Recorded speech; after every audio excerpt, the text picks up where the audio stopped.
2014년 서울 동대문구의 한 고급 아파트에 경찰이 들이닥칩니다.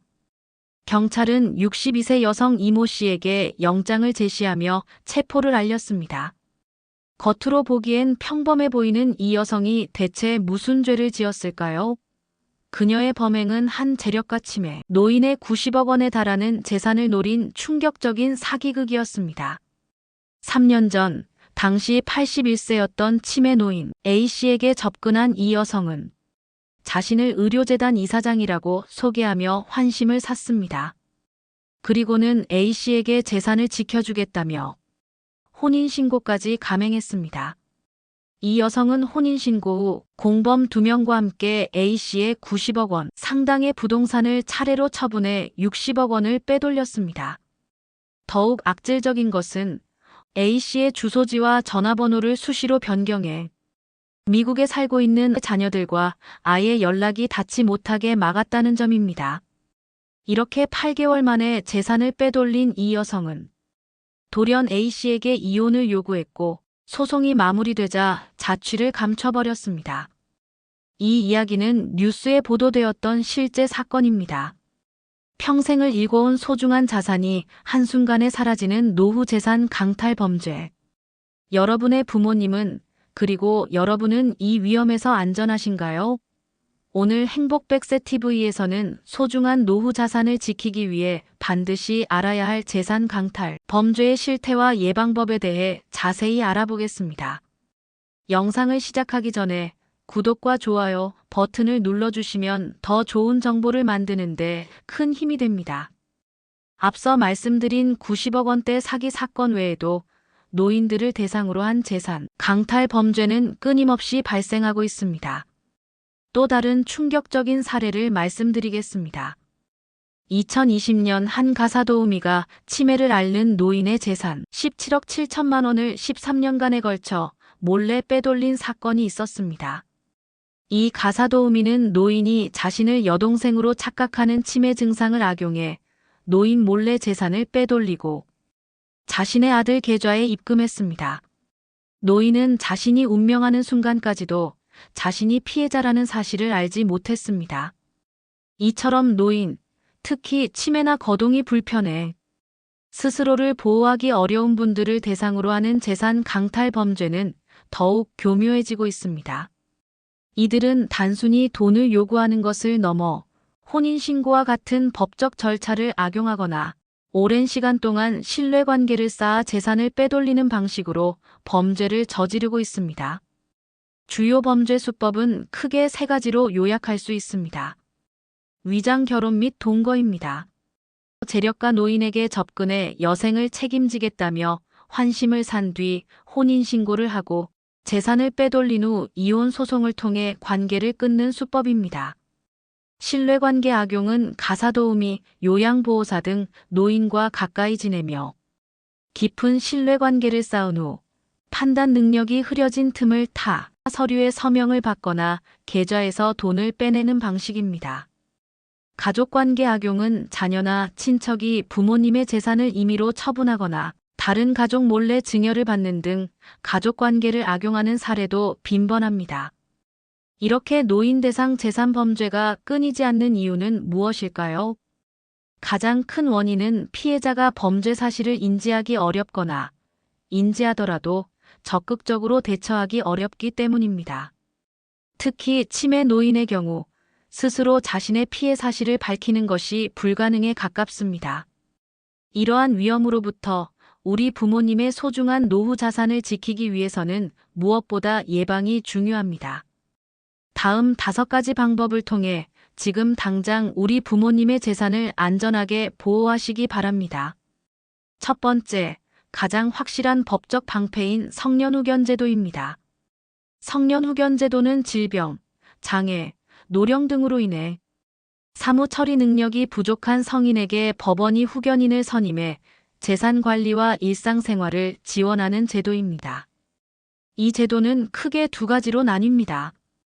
임의후견제도는 부모님이 아직 건강하실 때 미리 후견인을 지정해두는 제도입니다.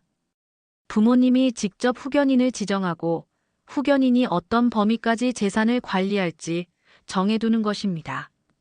성년 후견 제도는 이미 부모님이 치매나 질병으로 판단 능력이 떨어진 경우 자녀나 친척이 법원에 청구하여 후견인을 지정하는 제도입니다. 법원이 객관적인 입장에서 가장 적합한 사람을 후견인으로 선임하기 때문에 재산 관리가 투명하고 안전하게 이루어질 수 있습니다. 이 제도를 통해 법원의 감독하에 모든 재산 거래가 이루어지므로 의도치 않은 재산의 유출이나 부당한 처분을 막을 수 있습니다. 두 번째, 믿고 맡기는 재산 관리 신탁 제도입니다. 재산 관리의 또 다른 확실한 방법은 신탁 제도를 이용하는 것입니다. 신탁은 재산 소유자가 자신의 재산을 믿을 수 있는 금융기관이나 전문가에게 맡기고 계약에 따라 재산을 관리, 운용하게 하는 제도입니다. 특히 치매 안심 신탁은 노년층에게 매우 유용한 상품입니다. 치매 안심 신탁은 부모님이 치매 진단을 받으시면 미리 지정해둔 신탁회사가 재산을 관리하고 생활비, 병원비 등을 지급해주는 제도입니다. 이 상품은 부모님의 재산이 본인의 의도와 상관없이 탕진되는 것을 막고 안정적으로 노후를 보낼 수 있게 해줍니다. 신탁제도는 복잡한 법적 절차 없이 전문가에게 맡길 수 있다는 장점이 있습니다. 세 번째, 가족 간의 모든 재산 거래는 서류로 남기기입니다. 가족 간의 재산 문제 역시 서류가 없다면 분쟁의 소지가 커집니다. 자녀가 부모님께 돈을 빌렸다면 반드시 차용증을 작성하고 상환 계획을 명확히 해야 합니다. 부모님 명의의 재산을 자녀 명의로 옮길 때는 반드시 증여 계약서를 작성하고 관련 세금 문제를 투명하게 처리해야 합니다. 또한 부모님의 통장이나 인감 도장을 자녀가 관리하게 될 경우 모든 입출금 내역을 명확하게 기록하고 다른 형제자매들과 공유하는 것이 좋습니다. 투명하고 명확한 서류는 재산 분쟁을 예방하고 가족 관계를 지키는 중요한 장치가 됩니다. 네 번째, 외부인에게는 절대 개인 금융정보 공개 금지입니다. 금융범죄의 시작은 항상 개인정보 유출입니다. 가사도우미, 요양보호사, 심지어는 가까운 지인에게도 통장, 비밀번호, 카드번호, 공인인증서, 비밀번호 등은 절대 알려주면 안 됩니다. 만약 부모님이 이러한 정보를 외부인에게 알려주신다면 자녀가 나서서 비밀번호를 변경하거나 금융기관에 방문해 상담을 받는 것이 좋습니다. 마지막 다섯 번째, 반드시 외부 전문가와 상담하기입니다. 재산 문제에 있어 의심스러운 정황이 포착되거나 복잡한 법적 절차를 밟아야 할 때는 혼자 해결하려고 하지 마십시오. 변호사, 법무사, 세무사 등 외부 전문가의 도움을 받는 것이 가장 안전합니다. 특히 부모님이 재산 관련 서류에 서명할 일이 있다면 반드시 자녀가 동행하거나 전문가의 조언을 구하는 것이 좋습니다. 전문가의 객관적인 시각은 예기치 않은 위험을 막아주는 든든한 방패가 되어줄 것입니다. 지금까지 우리는 충격적인 실제 사례들을 통해 노후 재산 강탈 범죄의 심각성을 알아보고 이를 막을 수 있는 현실적인 방법들을 살펴보았습니다. 평생을 바쳐 이룬 소중한 자산은 그저 돈 이상의 의미를 갖습니다. 그것은 곧 우리의 노후와 행복을 지켜주는 안전장치입니다. 가장 중요한 것은 바로 관심입니다. 부모님 스스로 자신의 재산을 보호하려는 노력이 필요하고 자녀는 부모님의 재산 관리에 적극적으로 관심을 가지고 소통해야 합니다.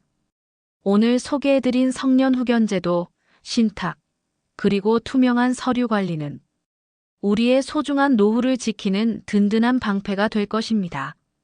더 이상 노후 재산 강탈 문제가 남의 일이 아닙니다. 우리가 함께 노력할 때 우리의 노후는 더욱 안전하고 행복해질 수 있습니다. 행복 100세 TV는 여러분의 행복하고 건강한 100세를 위해 늘 함께 하겠습니다. 오늘 영상이 도움이 되셨다면 구독과 좋아요, 알림 설정을 통해 더 많은 분들이 좋은 정보를 얻을 수 있도록 도와주세요. 다음에 더 유익한 정보로 찾아뵙겠습니다. 감사합니다.